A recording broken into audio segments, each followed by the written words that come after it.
mofinaina isan'andro atolotry ny mpitandrina rakotina valina maoly.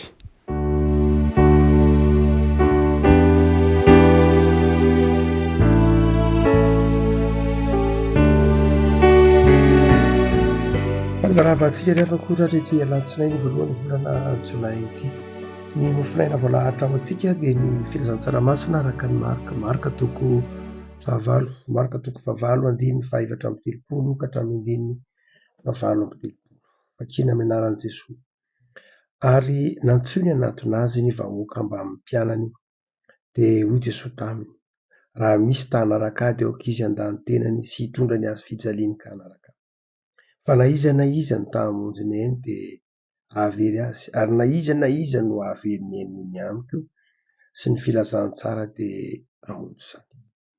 Fa inona moa no azon'ny olona raha mahazo izao tontolo izao aza kanefa very ny ainy? Fa inona no omen'ny olona ho takalon'ny ainy? Fa na iza no menatra ahy sy ny teniko amin'ity taranaka sady mijangajanga ny manota ity dia homenatra azy kosa ny zanak'olona raha avy amin'ny voninahitry ny rainy mba amin'ny anjely masina.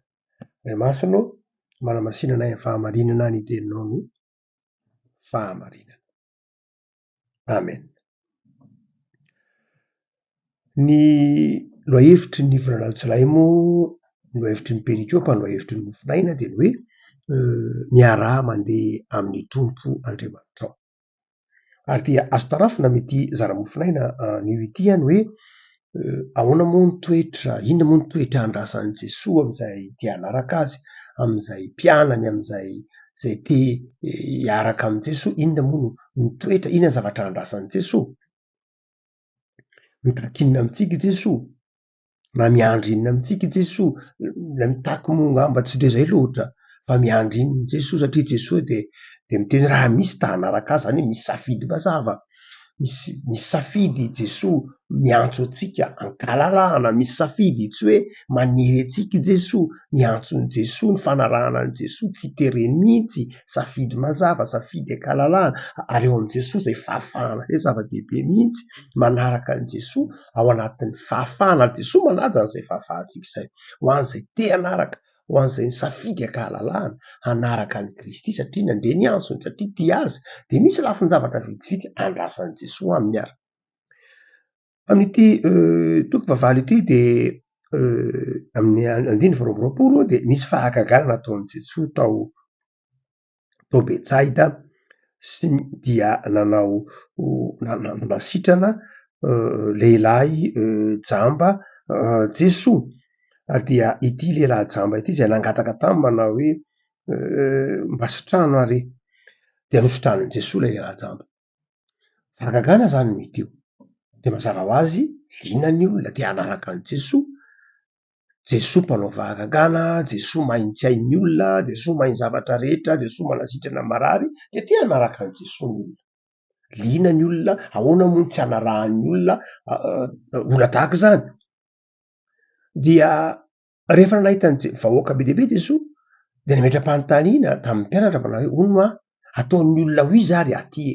Mba ataon'ny olona ho izy satria maninona ireto olona rehetra manaraka ahy? Dia niteny ny mpianatra ka misy manao anao Jaona mpanao batisa, misy anao hoe izao, manao anao hoe izao, misy mieritreritra anao izao tahaka izao.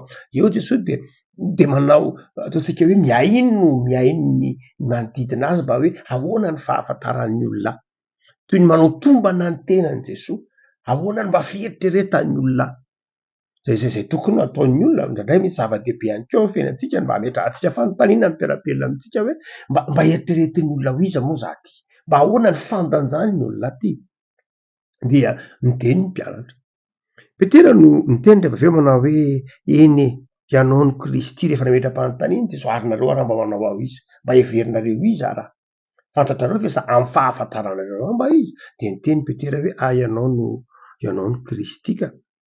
Ary dia tao eo no teny io no nitenenan'ny tompo koa rehefa nanazava indinika vitsivitsy dia hoy Jesoa tamin'ny Petera hoe makanesa ato ivohoko anao ry Satana, fa tsy mihevitra izay an'Andriamanitra ianao fa izay ho an'ny olona. Satria Petera dia somary ataontsika hoe nanakana ilay hoe ianao tsy ho faty, ianao tsy izay ny sitrapon'Andriamanitra. Dia hoy Jesoa makanesa ato ivohoko anao ry Satana.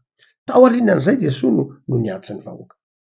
zany hoe raha mametraka tsara lay andinina efatra amby telopolo ka hatramin'ny valo amby telopolo anatin'ny contexte isika de mazava tsara mihitsy ny hoe zavatra andrasan'i Jesoa amin'ny mpianatra, tsy hoe manaraka an' Jesoa hitady fahagagana fotsiny, tsy hoe manaraka an' Jesoa satria manaraka an' Jesoa ny olona, tsy hoe manaraka an' Jesoa satria lamaody ny manaraka an' Jesoa, tsy hoe manaraka an' Jesoa satria mirohotra manaraka an' Jesoa ny olona, tsy hoe mpianatry Jesoa satria ny olona nahatonga anao mpianatry Jesoa, fa mpianatry Jesoa anao satria nisafidy ny mpianatry Jesoa.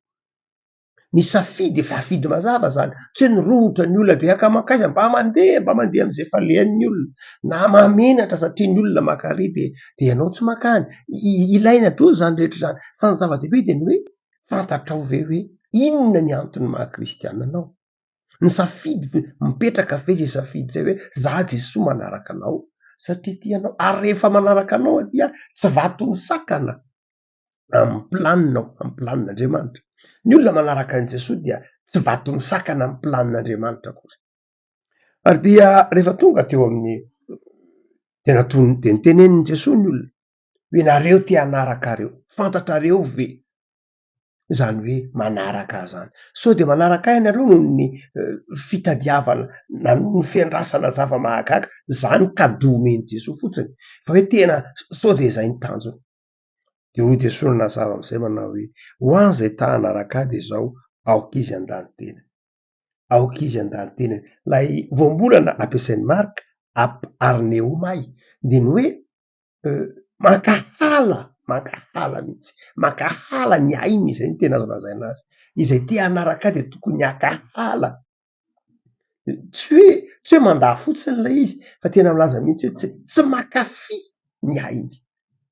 Tsy de mora loatra riavako malala zany am'izay amy kolotsaintsika malagasy nentim-paharazana ny hoe mamy ny aina, aleo maty ampitso toy zay maty anio, mankafy fahavelomana. Sanatria ny vava, ny kristianina tsy hoe tsy tia fahavelomana akory, tsy zay loatra, na hoe tsy tia miaina, tsy zay loatra ny tiany tompo teneniny eto, fa le hoe mitia fantatra izao tontolo zao. Ina ny tiany tompo tenenina zany raha milaza manao hoe izay rehetra te ho mpianatro, izay rehetra te hanara-diady izao aoka izy hankahala ny ainy. Zavatra manaitra antsika mihitsy zany teny zany am'izao taonjato ianantsika izao. Matetika indroy intelo tsika eto anatin'ny mofinaina no niresaka ny tontolom-piainan'ny fiarahamonina am'izao taonjato ianantsika izao. Zavatra roa no tsara marina amin'ny fotom-pisainana amin'ny filôzofia zany. Hoy Ray Mark manao hoe ny filôzofia na ny fahendrena zany izay ilafian'ny toe-tsaina iainantsika ankehitriny dia toe-tsaina iainan'ny fiarahamonina zany, tsy miteny tsika ny teolojia fa ny filôzofia, dia ilay antsointsika hoe épicurianisme. Ny épicurianisme izay filôzofia nivoizin'ny Épicure de filôzôfa efa aty amy 4e siècle sa 5e siècle, taonjato fahadimy na taonjato fahaefatra aty amin'ny andron'ny Platon mihitsy zany, aty alohan'ny Kristy. Dia izany filôzôfa zany zay efa tranainy de tranainy zany. Épicure dia nanao zava-dehibe tanjony antsoina hoe fahasambarana. Zava-dehibe ny fanazavana Épicure ny aminy hoe antom-pisian'ny olona mihitsy kosa aloha ny hoe sambatra. Ngamba tsy misy olona tsy maniry no sambatra. Vao avy nankalaza ny hiram-pirenentsika de hiram-pirenentsika mihitsy ny hoe hesambatra tokoa izahay. Ary ny toritenin'ny Jesosy teo tendrombohitra ohatra tsy manohitra an'izany mihitsy Matteo 5:30, sambatra. Ary dia izay fahasambarana izay zavatra katsahin'ny olona rehetra mihitsy na iza tsy misy te hijaly eton'ity tany fandalovana ity raha mbola ara-dalàna tsara ny saina. Noho izany dia zava-dehibe mihitsy ny atao hoe fahasambarana. De Épicure nanao an'izay ho tanjona mihitsy ny hoe tena atao ho zava-dehibe ny fahasambarana.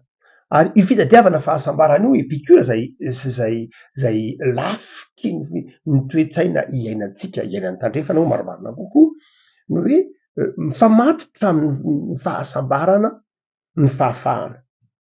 Ny fahafahanao miaina amin'izay heverinao mety. Zay mahatonga ny hoe manao zava-dehibe ny fahafahantsika tsy mety ho sambatra ny olona raha tsy manana fahafahana, raha tsy manana fahafahana mazava, fahafahana manao zay mba tiana atao, fahafahana mihinana zay tiana hoanina, fahafahana mifaly am'izay tiana mba hifaliana, de izay hoe epicure zava-dehibe. Ary zay mahatonga ny epicure makaminy hoe midingana makamy fahasambarana de ny plaisir. Zany hoe rehefa ny fakafizana tsy mety ho sambatra zany ianao raha tsy mandalo fakafizana. Epicure, filôzofia reo zahantsika fa tsy teorizia akory. Dia zay mahatonga ny hoe mahatonga an'ilay teny frantsay adjectif mpamaritoetra teny frantsay hoe épicurien. Antsoina hoe épicurien dia karazan'olona tia fiainana, mpamaritoetra karazan'olona tia fiainana, raha olombelona de mety hoe bebe kibo, bebe atoka, bebe takolaka, tia misakafo, zay no atao hoe épicurien amin'ny ankapobeny.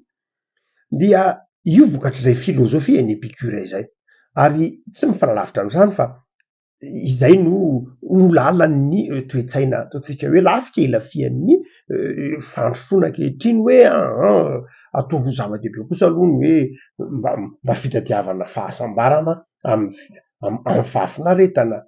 Tsy ilaina ina antony hoe epicure aminao ino antony ampijalianao tena, mahatonga anao mijaly de zao, mahatonga anao tsy sambatra de zao ampijalianao ny tenanao.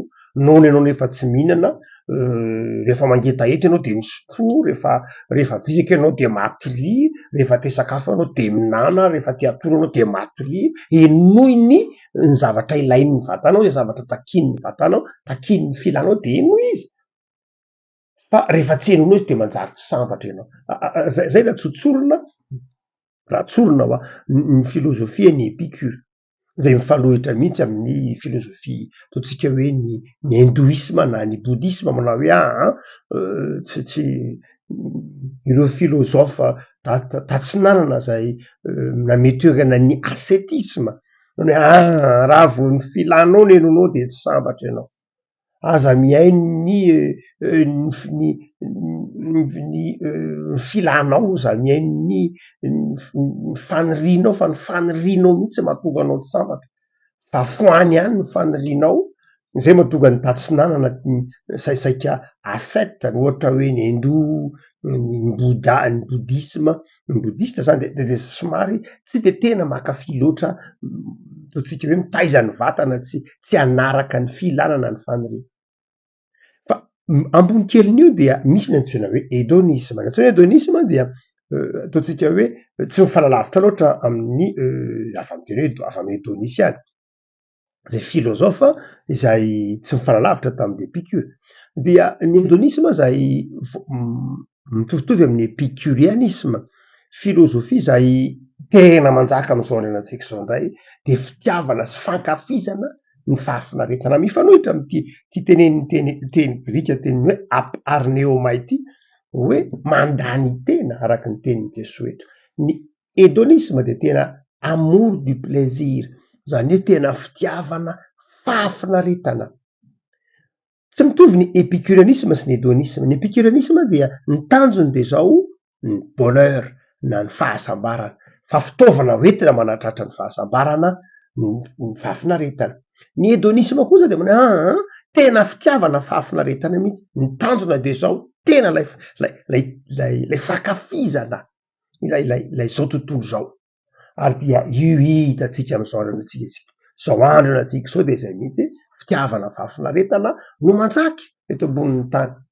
Fitiavana tsy be de be ny olona am'izao andro antsika zao ny tsy manao zavatra raha tsy mahafinaritra azy, raha tsisy fahafinaretana dia raha tsisy tsirony de tsy manao mihitsy izy. Tsy resaka sakafo anio fa my zavatra rehetra mihitsy de tsy inona andehanana ary ka tsisy fahafinaretana any. De zay mifototra hamaritan'ny olona antsoina hoe fahasambarana de rehefa tsy mahafinaritra de aza atao amy zavatra rehetra de zao fitaovana azahoana fahafinaretana daholo zay vao mety. Nijeren'ny maso, ny renesiny sofina, ny kasihin'ny tanana de zao tsy maintsy zay mahafinaritra, ary dia lasa tia rentirentin'ny olona. Zay mahatonga ny olona tia zavatra ivelany na paraître, satria zava-dehibe ankehitriny ny ataontsika hoe ny hédonisme, le fitiavana fahafinaretana. Ary ny loza any indraindray na de ny fivavahana aza de idirany hedonisma, idirany atao hoe fitiava-pahafinaretana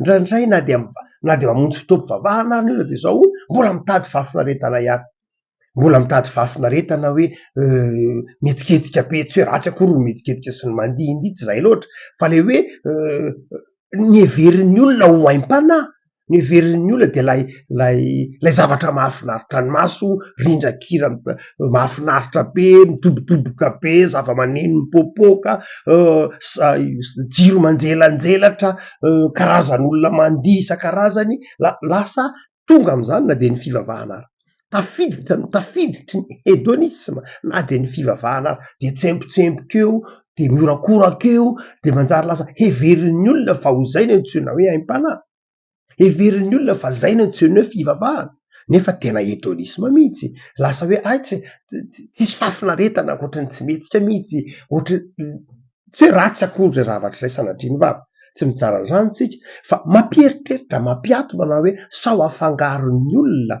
amin'ny fitiavam-pahafinaretana hatramin'ny fivavahana ka na de ny fivavahana avy ary de manjary hitadiavana fahafinaretana. Eto fiavako malala de mampiato atsika am'izany hazakazaka zao tontolo zao zany Jesoa hoe raha tena mpianatro marina nareo de zao aoka handany tena anareo, zany hoe lay mandan-tena de zao resinareo ve eo anatrehany fitiavana an'Andriamanitra ny fitiavana an'izao tontolo zao, inona ny lehibe ao anatinareo, inona ny lehibe ato anatintsika, inona ny manosika atsika, ompino ny fitiavana an'izao tontolo zao ve inona ny tiatsika, Andriamanitra sa ny fahafinaretana zao tontolo zao, inona ny tiatsika, inona ny mahafinaritra atsika, ny fanarahana any Kristy ve sa izao tontolo zao. De hoy Jesoa raha mbola mieritreritra ianareo, raha mbola tiano izao tontolo zao noho ny fitiavana ahy dia tsy mendrika ho mpianatra, ento ny azo fijaliana, izy tsy miteny hoe eto ny azo fijaliako, Jesoa tsy niteny an'izany fa izy manao hoe mitondra ny azo fijaliany, zany hoe tsika tsiraray avy zany de samy manana ny azo fijaliantsika, tsy ny azo fijaliany Jesoa akory no entintsika fa ny azo fijaliantsika.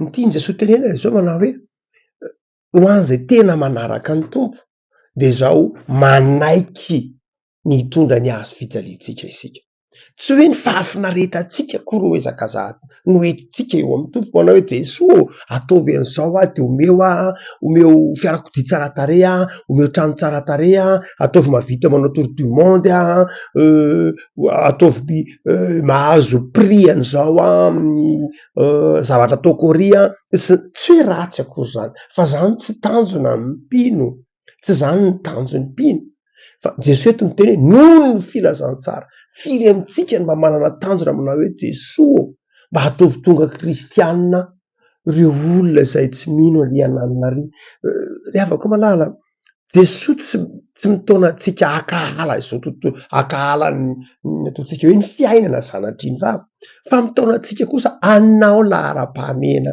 ny fitiavana an'Andriamanitra ary hitondra ny azo fijaliantsika. Inona le hoe mitondra ny azo fijaliantsika, ny mitondra ny azo fijaliantsika de zao maika de zao ny fanarahantsika ny Kristy, tonga anao eo amin' Jesoa ve ny zavatra ataontsika hoe ny fanoloran-tenanao tonga anao amin' Jesoa ve sa ny tonga anao eo amin' Jesoa ny fanirianao ny plezira tonga eo amin' Jesoa fa lay fiainam-panahy tonga eo amin' Jesoa, tonga eo amin' Jesoa ve lay fangatahana hoe afao amin'ity zavatra mety ho mamatotra ty a Jesoa, afao amin'ity zavatra mety ho ataontsika hoe manakanatsy ahitanao ty, afao amin'ity, izay le hoe eto amiko ny azo fijaliana, lay zavatra mamatotra anao hoentiny eo amin' Jesoa fa tsy lay voalohany indrindra, tsy lay filana, tsy lay rendrarendra, tsy zay ny voalohany.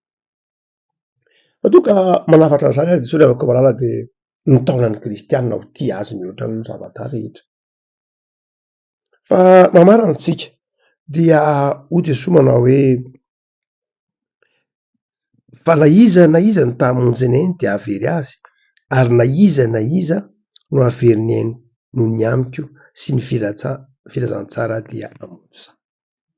Havako malala no hevitra moa de ny hoe miaraha mandeha amin'ny tompo, ny olona miara mandeha amin'ny tompo de manaiky ho fiasan'ny tompo, tsotra fotsiny zao.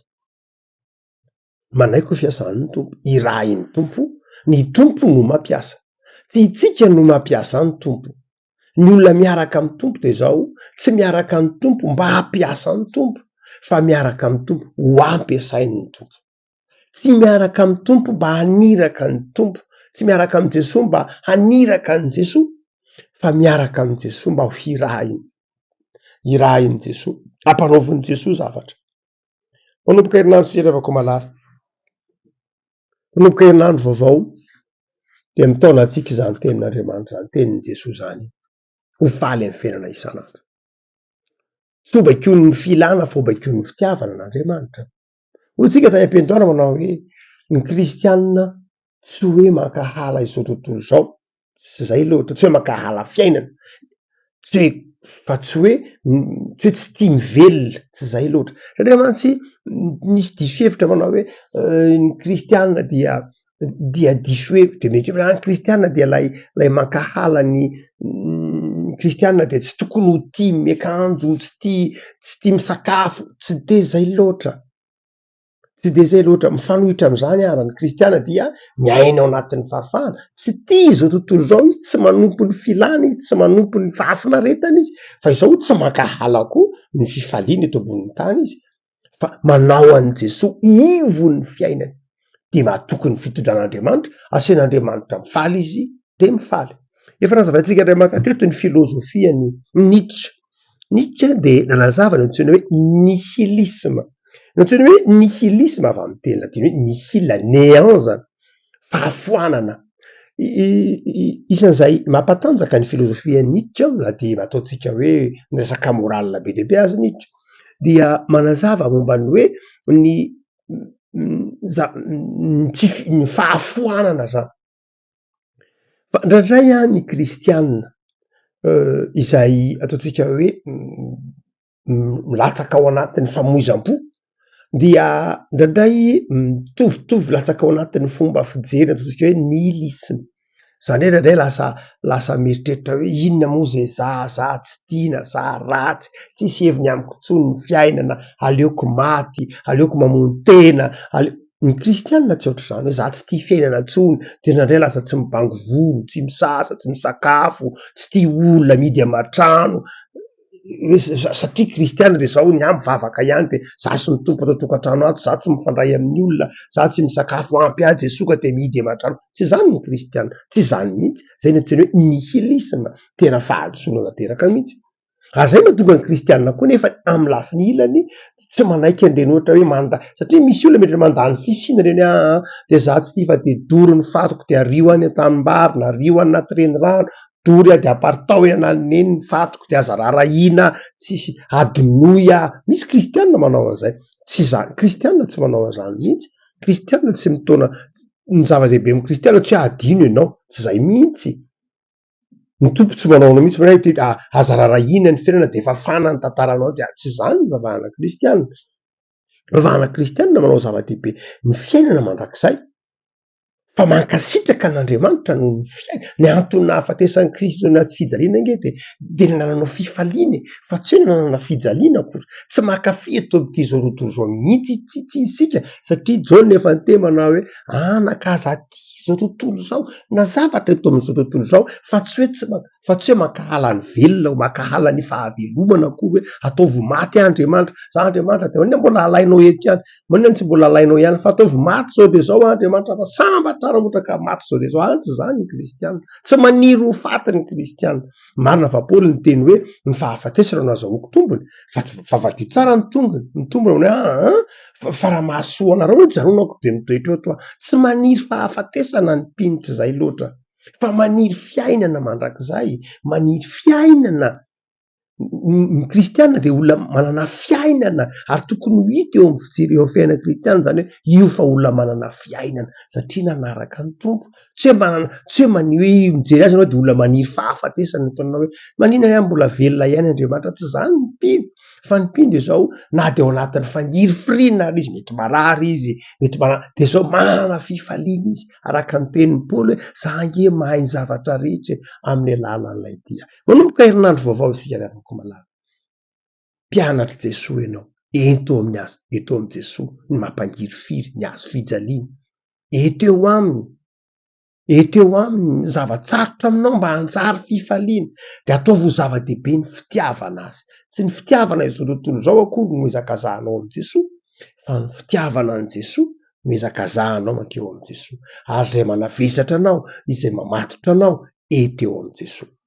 Mivavaka isika Tompo mitondra anao izany amin'ity herinandro vaovao izay omenao anay ity ka ahafahanay mametraka sahady ny herinandro vaovao izay rehetra tombonandro omenao anay dia tahito Jesosy zao herinandro vao manomboka izao tahio ny asanay tahio izay mba hitoetra tsara amin'ny finoana azavelanao hankafy zao tontolo zao mihoatra no ny fitiavana anao Andriamanitra na ny asanao na ny fanoloran-tena azavelanao koa nefa hanao atsirambina ny tempolinao na ny tenanay na ny asanay fa ataovy mahatsiaro rehefa manana fiainana manana anao Andriamanitra ao amin'i Jesosy.